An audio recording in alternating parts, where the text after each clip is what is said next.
আসসালামু আলাইকুম সুপ্রিয় দর্শকবৃন্দ, আশা করি আপনারা সকলেই ভালো আছেন। আমিও ভালো আছি। আজকে আমি আপনাদেরকে যে ভিডিওটা দেখাবো সেটা হলো শশী লজ ময়মনসিংহ। শশী লজ ময়মনসিংহ শহরের প্রাণকেন্দ্রে ব্রহ্মপুত্র নদীর তীরে অবস্থিত একটি ঐতিহাসিক স্থাপনা। এটি মূলত মহারাজা শশীকান্ত আচার্যের বাসভবন হিসেবে নির্মিত হয়েছিল এবং স্থানীয়ভাবে ময়মনসিংহ রাজবাড়ি বা বাতিঘর নামে পরিচিত।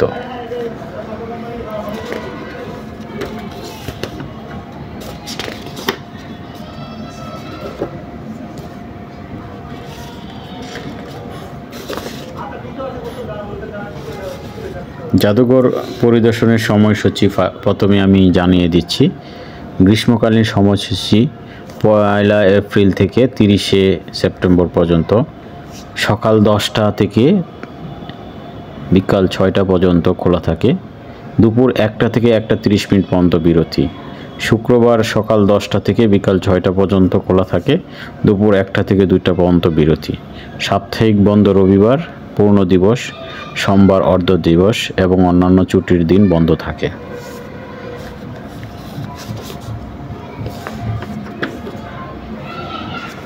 ঢাকা থেকে ময়মনসিংহ যাওয়ার জন্য সড়ক ও রেলপথ উভয়ই ব্যবহার করা হয়।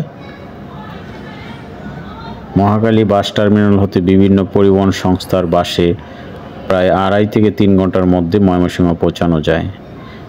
এছাড়াও কমলাপুর ও বিআরটিসি টার্মিনাল থেকে নেত্রকোনার রুটের ট্রেনে চড়ে ময়মনসিংহ যেতে পারবেন। ট্রেনের মধ্যে রয়েছে তিস্তা এক্সপ্রেস, অগ্নিবীণা, এগুলো বিশেষ উল্লেখযোগ্য।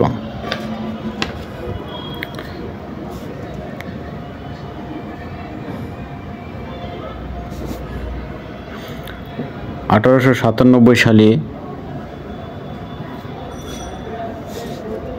ভূমিকম্পে পূর্ববর্তী ক্রিস্টাল প্যালেস ধ্বংস হওয়ার পর মহারাজা সূর্যকান্ত আচার্য বাইজেন্টাইন ধাঁচে শহরের নির্মাণ শুরু করেন। তার মৃত্যুর পর তার দত্তক পুত্র শশীকান্ত আচার্য 1905 সালে এটি সম্পূর্ণ করেন এবং নামকরণ করেন শশী লজ। 1911 সালে কিছু সংস্কারের মাধ্যমে ভবনটির সৌন্দর্য বৃদ্ধি করা হয়।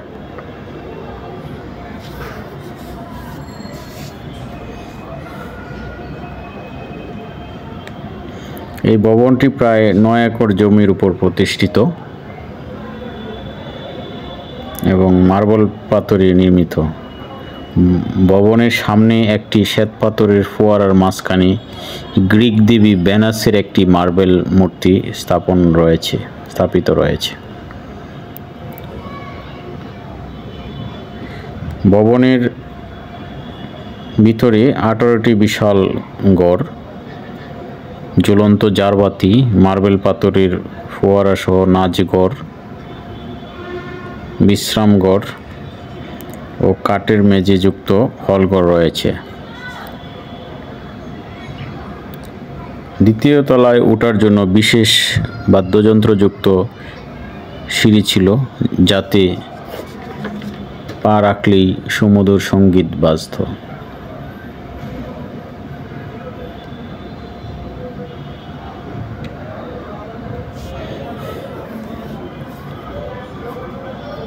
(1999 সালে বাংলাদেশ প্রত্নতত্ত্ব অধিদপ্তর শশী লজকে সংরক্ষিত স্থাপনা হিসেবে ঘোষণা করে।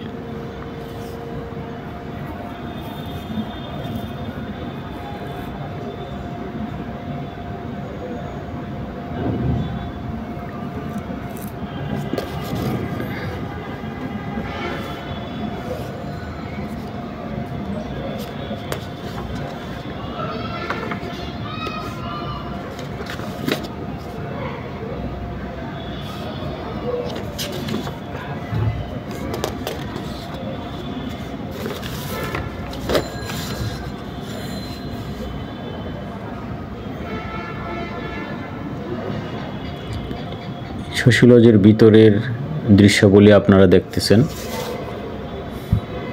আর পিছন দিকে রয়েছে আরও একটি সুন্দর খোলা মাঠ, তার পাশেই রয়েছে পুকুর, আর এই পুকুরের পাড়ে রয়েছে একটি দ্বিতল ভবন। পুকুরটি মার্বেল পাথরের দিয়ে গার্ড বাধাই করা।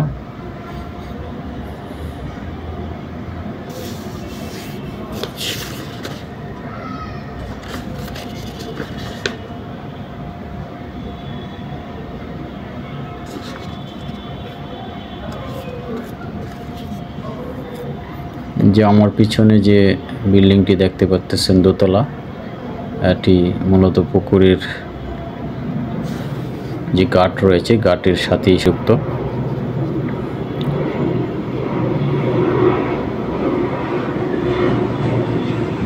এখানে প্রতিদিন প্রচুর ভ্রমণ পিপাসু দর্শক আসে, যারা এখানে এসে বিভিন্ন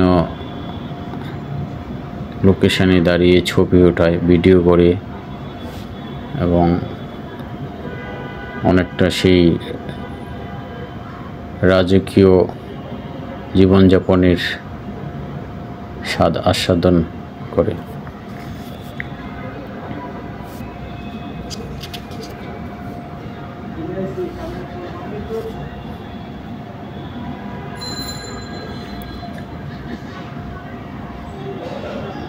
বিভিন্ন দিকে এখানে বাগান রয়েছে এবং এই যে পুকুরের পাড়ে যে দোতলা বিল্ডিংটি দেখলেন, এটার উপরে ওঠার জন্য একটা সিঁড়ি রয়েছে। এর উপর থেকে আপনার প্রাসাদ, পুকুর এবং বাগান খুব সুন্দর দেখা যায়।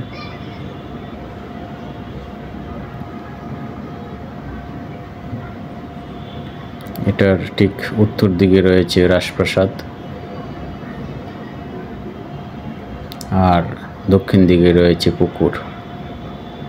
পুকুরের নিচে শ্বেত পাথরের তৈরি ঘাট রয়েছে। দেখেন কতটা শৈল্পিক এই স্থাপগুলো। আপনাদের আরেকটি জিনিস জানিয়ে রাখি, ময়মনসিংহে থাকার জন্য কিছু হোটেল রয়েছে, যেমন Amir international hotel, Mustafiz international hotel, Hera hotel, silver castle hotel, Khan international, Nirala rest house hotel, Isakha hotel, Uttara hotel, Taj Mahal ইত্যাদি। এই সকল হোটেল থেকে আপনার বাজেট অনুযায়ী এবং খুশি অনুযায়ী রুম বেছে নিতে পারবেন।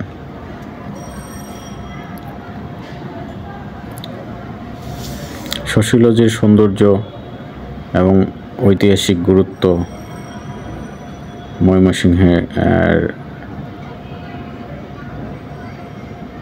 ময়মনসিংহের জন্য অত্যন্ত তাৎপর্যপূর্ণ।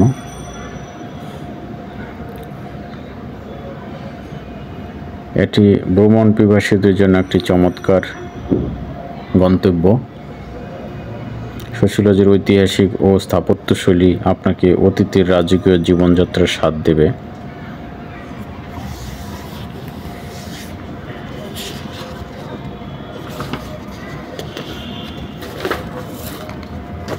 তো এই ছিল আজকে আমার শশী লজ নিয়ে একটা ভিডিও।